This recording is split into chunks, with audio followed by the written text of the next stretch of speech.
AITA for always having a bland meal prepared for my sister-in-law when we host at our home since she considered my cooking to be peasant food. I posted a while ago about serving dog food to the woman my brother-in-law eventually married. Wendy hasn't changed much since then. She did shut up after she went to a few different taco places and they all told her what proper barbacoa is.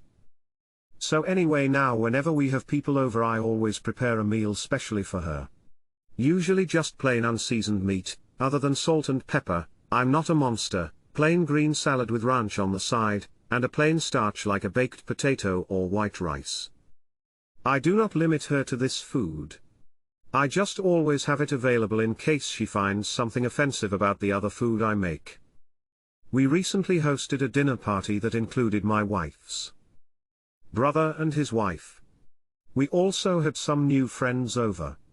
Thea, the wife, asked if my sister-in-law had allergies, since she was eating plain roast chicken breast with the aforementioned sides. She was worried about cross-contamination since there was a lot of other food there, I guess. Thea is a teacher and is hyper-vigilant about food allergies. This led to Wendy explaining that I use cuts of meat that she did not grow up eating, and that I refuse to tell her what is in the food I make. This is a fact. I learned my lesson. I make food my friends and family enjoy. If I use an ingredient that may be against a dietary restriction, I make it clear. For example, if I serve pork, I let everyone know. I also will answer any questions about allergens. My sister-in-law says that I insist on feeding her the most bland food possible. I pointed at the salsa verde on her food and asked her if it needed more serranos. The whole story came out and Wendy was embarrassed again. I don't think it was my fault. I have been passive-aggressively making sure she cannot complain about my cooking. My wife says that maybe it's time to stop making a separate meal for Wendy. I said she is lucky I don't serve her dino nuggets and Lunchables. First reply. I do not limit her to this food. So, you're making a meal for everyone that she's welcome to participate in, but also preparing a second meal just for her in case she does not like the main fare. That's incredibly thoughtful and polite of you.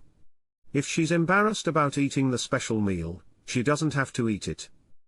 NTA? Third reply. NTA? If she doesn't like your food, then don't cook for her and let her cook for herself. Simple. Second reply.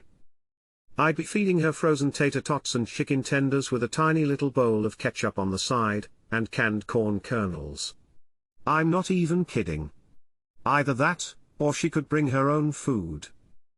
I'm a decades-long vegan, pretty grossed out by the ingredients in your food, and I would never be so disrespectful. I'd either bring my own meal or trust you to provide something appropriate for me, and happily sit there and eat with you all. Someone raised her poorly. Definitely NTA.